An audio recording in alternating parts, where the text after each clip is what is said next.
give them the idea. This middle one, D should be square root of 50, which is 5 roots of 2. If we go the general case here, we get, in this case, we get D squared is x squared plus x squared. D squared equals 2 times x squared. X squared plus x squared is just 2x squareds. And when I want to solve this, I need to take a square root. Are there any perfect square factors under this square root? X squared is certainly a perfect square factor. Because what's the square root of x squared? Just x. Do we know square root of 2? No. No. So if you want to do, you could do this middle intermediate step. You could do square root of 2 times square root of x squared, which is exactly x times the square root of 2. What this general case says is that if I want to find the diagonal of a square, or more to the point, what kind of triangle is this going to be? What would I label as, say, the degree measures of this triangle? 40 or 45, 45. What should the degree measure of, say, this angle be? 45. 45. Why? Because triangles have It's a right triangle. Subtract that 90, and then you have 2 angles left, then you divide it by 2. Well, how do we know that these two angles are the same? Because otherwise it wouldn't be a right triangle. No. Really? There's plenty of right triangles that don't have Well, two would that change congruent the angle? angles. Would that change the angle though? How do you know, by looking at this construction, how do we know that these two angles must be the same? Vanessa? Because it's a square and squares have right angles, so you're splitting the 90-degree angle in half. Okay, we don't. The problem with that argument is we don't have. It's correct, but we haven't really talked much about squares yet in this class. This man has an answer. We have talked about. We do have some vocabulary to talk as far as some things we've already learned. Al? It's an isosceles triangle too, therefore, since the sides are the same length, the angles are the same. This is an isosceles triangle, and for all isosceles triangle, the base angles are congruent. Yeah, how do we know That was how I would say. triangle? How do you know it's Two isosceles? sides are X. This is x and that's x, so they're the same. This is 5 and that's 5. This is 3, that's 3. These are isosceles triangles. If for isosceles triangles, the base angles have to be congruent. So it's true that these have to be 45-degree angles. For isosceles right triangles, or a better name is called a 45, 45, 90, labeling it by the degree measures, this relationship is always true. And the relationship is as follows. For a 45, 45, 90,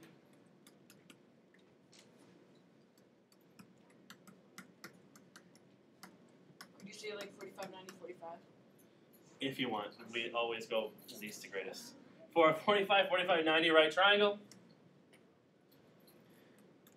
the hypotenuse is square root of 2 times as long as either leg. This pattern always holds. If a leg in a 45, 45, 90 is 3, then its hypotenuse is 3 times the square root of 2. If the leg is 5, then the hypotenuse is 5 roots of 2. Wait, is that say 2 plus triangle? Where? That's a right. That's the abbreviation for right. RT. For a 45, 45, 90 right triangle, it's kind of, it might be kind of redundant to say 90 and a right triangle, but I'm doing it anyways. 45, 45, 90 right triangle. The hypotenuse is square root of 2 times as long as either leg. So if I give you, say, some triangles here, and we recognize them as 45, 45, 90s, now we can actually use that, the knowledge of that of it being a 45, 45, 90 to make some claims about some other sides. So for example, do I have a 45, 45, 90 right triangle here? Yes. Yeah, it's right angle, 45, 45. So if this leg here is 4, what does x have to be? 4 roots of 2. Just 4 roots of 2. Yes. What does this side have to be? 4. 45, 45, 90s are always isosceles. And on top of that, the hypotenuse is always forced to be the square root of 2 times whatever the leg is. What does x have to be in the middle triangle? 3. 45, 45, 90. So what I'm saying here is what times the square root of 2 is 3 roots of 2? Hopefully it's 3. 3 times root 2 is certainly 3 roots of 2. Okay. Next one gives people problems. Next one, all my students love.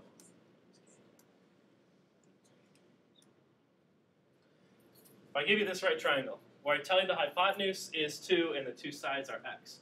First of all, is this a 45, 45, 90 right triangle? Yes. Yes. Yes. Yes. Why?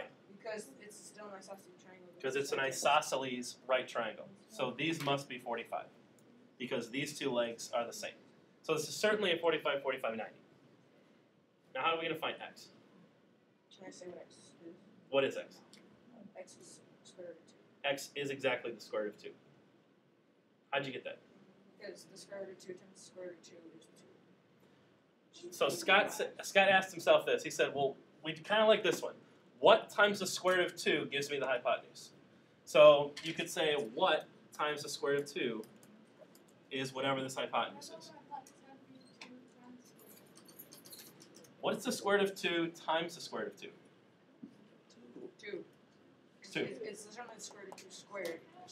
It's the same as square root of 2 squared. Now, if you look at this and say, man, that reasoning doesn't make any sense at all, you could always fall back on the Pythagorean theorem and say x squared plus x squared is 2.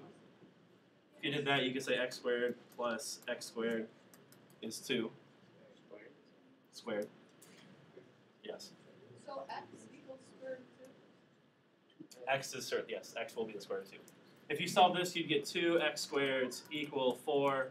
X squared is 2. X is therefore root 2. Via the Pythagorean theorem. Or you could go directly, as Scott reasoned, said, well, what do I need to write here so that when I multiply to root 2, I get just 2? I get the hypotenuse. What do I need to do? Well, this better be root 2. Root 2 times root 2 is root 4. Root 4 is the whole number 2. Okay. Two kind of different ways. That's our first special right triangle, called a 45, 45, 90. Our second special right triangle, again, much like in the first one, we constructed a right triangle from a shape we know a little bit more about. We're going to construct our second right triangle from this shape. We're going to construct our special right triangle from an equilateral triangle.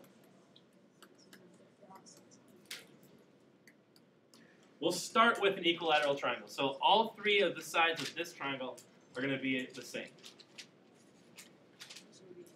To make our second type here, we're going to draw an altitude for this equilateral triangle. That is not an altitude. Tilted altitude. That's what happens when you stand tilted to the board. There we go. Exactly. Everything's relative. I'm going to start by drawing an altitude for this this equilateral triangle. So I know that we talked before, for an equilateral triangle, all of the interior angles of an equilateral triangle are always 60 degrees. Let's see, this angle is, if I draw an altitude, by definition, it's intersects at a right angle. So what does that leave this, our upper angle here to be? This must be a 30-degree angle. Let's try to figure out some properties that these sides should have. Because it has. For any equilateral triangle, each of these angles is got to be 60 degrees, because they all have. This is like much like we saw for isosceles triangles. If a triangle is isosceles, then the base angles are congruent. Well, if all three sides are congruent, then all three interior angles must be congruent. Right. So then 180 divided by 3 is 60. 60, 30, and this is 90. Well, let's think about the relationship of the sides here. What if I give the length of one of these sides a value? How about I call this side, we say this is 8 units long. This is 8. What is this piece? 4. This better be 4. This altitude for an equilateral triangle, and as we saw for isosceles, an altitude drawn from the vertex of an isosceles or from any vertex of an equilateral is an angle bisector. and a perpendicular bisector. So it's going to cut these two pieces in half, namely making this 4.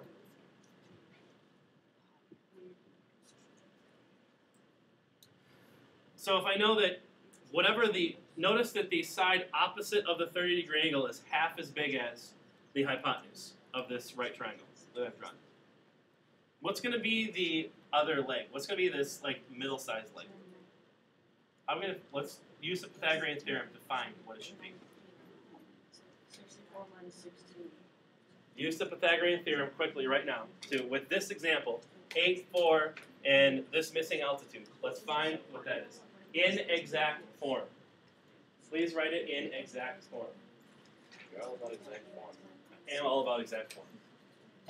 For my equilateral triangle, I know that a squared plus 4 squared is 8 squared, or a squared plus 16 is 64. A squared is, what's this split? What this at? 48. A is root 48. Let's see. Perfect squares that go into 48 are the biggest one is 16. That's 16 times 3. 3 times 16 is 48, which therefore makes this exact answer 4 roots of 3. 4 roots of 3. That looks an awful lot like similar to the pattern for 45, 45, 90s. And if we know the short leg, the side opposite the 30-degree angle, we can use that to compute both the other sides. Hypotenuse is double. Double of 4 is 8. And the longest leg, or the leg opposite the 60-degree angle, is got to be 4 times square root of 3. I want to quickly run through, kind of like we did in that more general example, I want to quickly run through to show that this is going to always be. That'll always be kind of with some more variables here.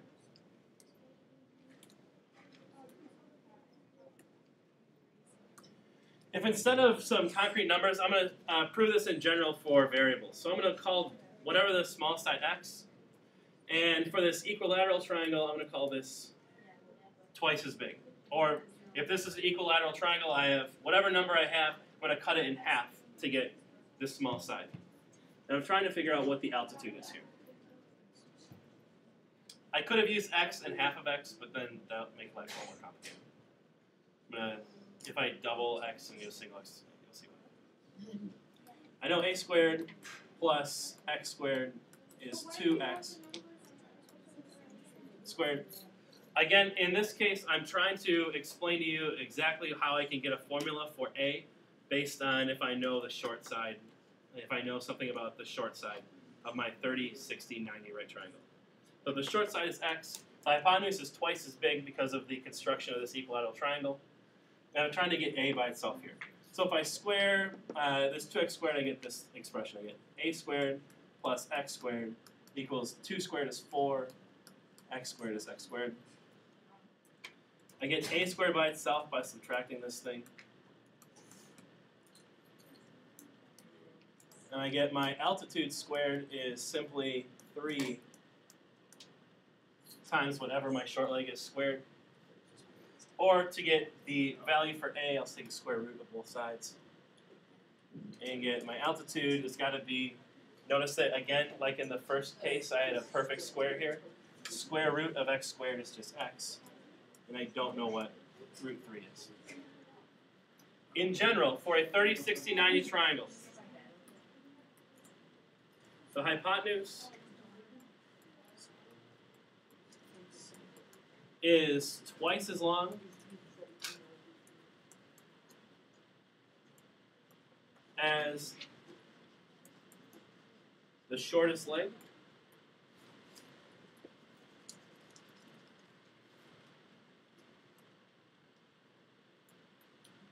There are two things here. The altitude is twice as long as the shortest leg.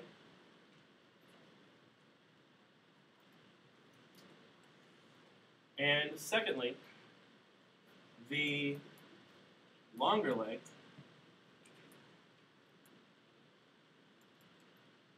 is square root of 3 times the short leg.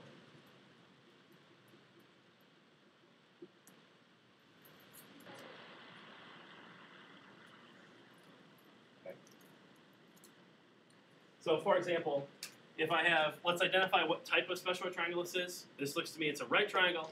It's got a 30 and a 60-degree angle, so it's certainly going to fit this pattern, 30, 60, 90. What side am I told? What would I call this side that I know the length of? Is it the short leg, the long leg, or the hypotenuse? Short leg. The shortest leg, because it's opposite the 30-degree angle. If I know the short leg, that's awesome, because I can use that to calculate the other two pieces directly. If I know the short leg, then I know that the hypotenuse is just twice as long as that, is twice as big as that value. So the hypotenuse, x in this case, better be twice as big as 2. The first part of this theorem says that the hypotenuse is twice as big as the shortest leg. If 2 is the shortest leg, then the hypotenuse better be twice as big as 2, which is 4. Yes? I know 2 is the shortest leg. Because of the cross. Because it's opposite of the smallest angle.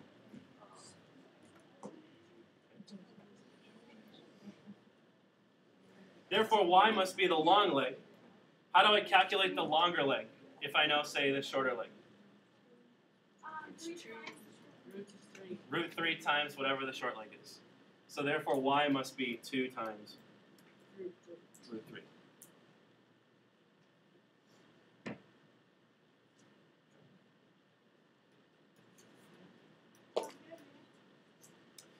In our second one, what side is the square root of 3?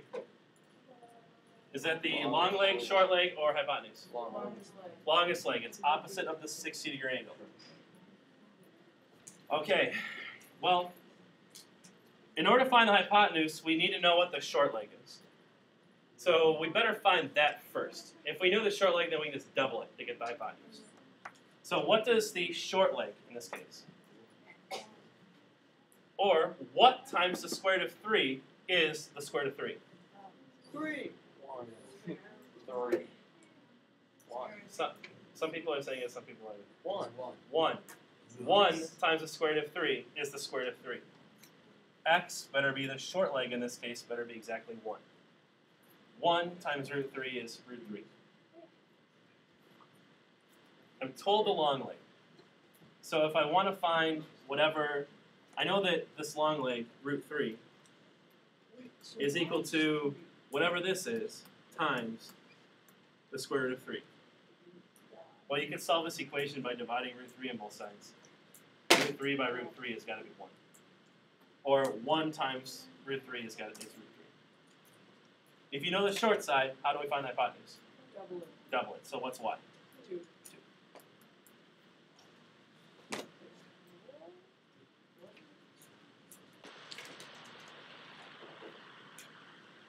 Identify which special right triangle we're looking at, and once you know, then apply the rules to try to find x and y, please. This first one is 45, I tell you Isaac.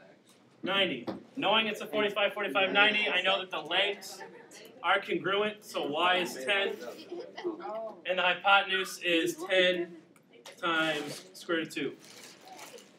Second triangle, this is certainly a 30, 60, 90 right triangle. Therefore, this angle is 60. Therefore, I'm told what the hypotenuse is. So if I know the hypotenuse, then I can find the short leg by cutting it in half. The short leg is opposite the 30-degree angle. Therefore, y is 8.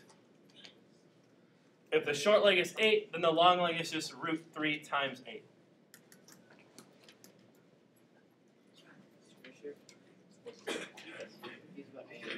Can you figure out 10 times the square root of 2? Or maybe 20? Something like that. Not 20, 10 times 4. No, 10 times. Never mind. Root 2 is just your actual. You're right. Okay. This is a 30, 60, 90. Always listen to your elders. Is a 30, 60, 90 triangle. Therefore, this is 60. Therefore, I'm told what the longest side is. If I know the longest side, then I know the short one is just root 3. It's just root 3 times the short one, it's the long one. Or 13 times root 3, what do I need to multiply x by to get 13 root 3? If x is 13, if I multiply root 3, then I get the long side. Therefore, y is supposed to be double that, which is 26. In D, I look at this and I can tell this has got to be a 45, 45, 90 because I have a right triangle and I have two angles that are equal to each other. I have base angles that are equal, therefore x is equal to 45 degrees. And if the leg is 12, that forces y to be 12 roots of 2.